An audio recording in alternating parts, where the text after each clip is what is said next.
We'll see where things stand here on the last day of August as we welcome in Dave Pagnotta, editor-in-chief of the Fourth Period. Where are we at as far as the Eichel Sabres saga? Any movement?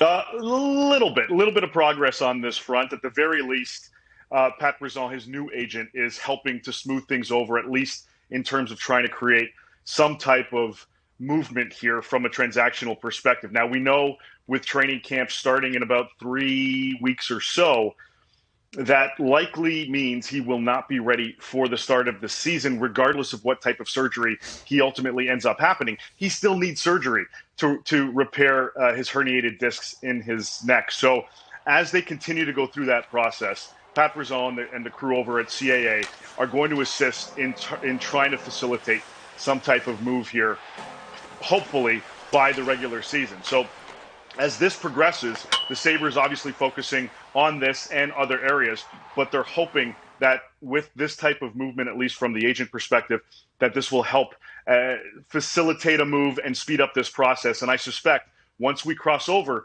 into September and right after Labor Day long weekend, that we're going to see some conversations starting to pick up and percolate a little bit more as we inch closer to the start of camps. All right, we love the drama there. We also love the drama that's going on with the offer sheet and Jesperi Kotkaniemi. Let's say Montreal decides, we're not going to match it. You can go off to Carolina. What are their options going forward? Well, that's what they're looking at. And before they make that decision, they want to make sure that they've got their options on the table in terms of where they're at from a center perspective. Obviously, they have Nick Suzuki up the middle, but Kotkaniemi was supposed to be coming in as their 2C. And if they let him walk, they've got to make sure they're in a position to bring somebody in that can help them from that perspective. Right now, they're looking at what their options are. They're looking around the league at guys like Christian Dvorak of the Arizona Coyotes, Tomas Hertl of the San Jose Sharks, perhaps Evgeny Kuznetsov, whom they've had discussions about from the Washington Capitals in the past.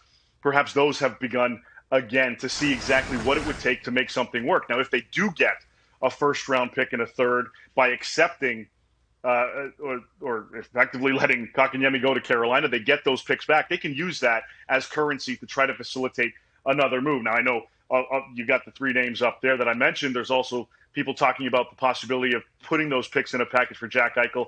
I don't know if Buffalo really wants to keep him in the East, let alone in the same division. But those seem to be three options that the Canadians are taking a look at this stage to see, can they make this work? They have until Saturday. If they can maneuver their way into making that type of deal and utilizing some of the assets coming back, the first and the third, as compensation for letting Kotkaniemi walk, then I think they're more comfortable in making that move. If they don't, they might have no other choice but to match and keep him in the fold in Montreal. Interesting. We'll wait on that decision. Training camps start in less than a month. Hockey fans super pumped about that. That means teams starting to really focus in on maybe signing guys, locking them up, extending them before the start of the season. What are you hearing out there as far as some names and teams that we need to keep our eye on this week?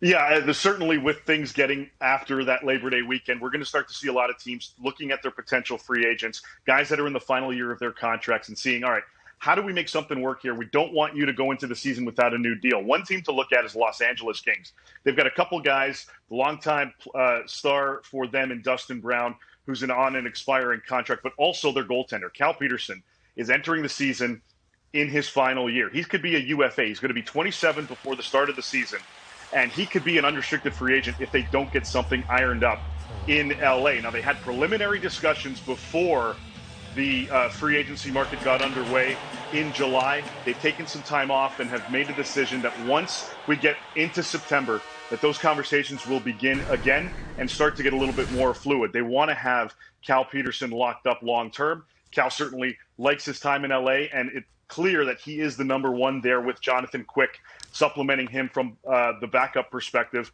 This is their next guy. This is their goaltender moving forward. They want to get him locked in, and they're going to have those discussions in the next few weeks here to try to get a multi-year long-term deal actually locked in with Cal Peterson to be their number one for the foreseeable future. Teams are focused. You're dialed in, too. I saw that fly buzzing the tower there right by your face. Locked in, delivering the insight that we always count on. Dave, thanks so much. Enjoy what's left of the offseason. We'll talk to you soon.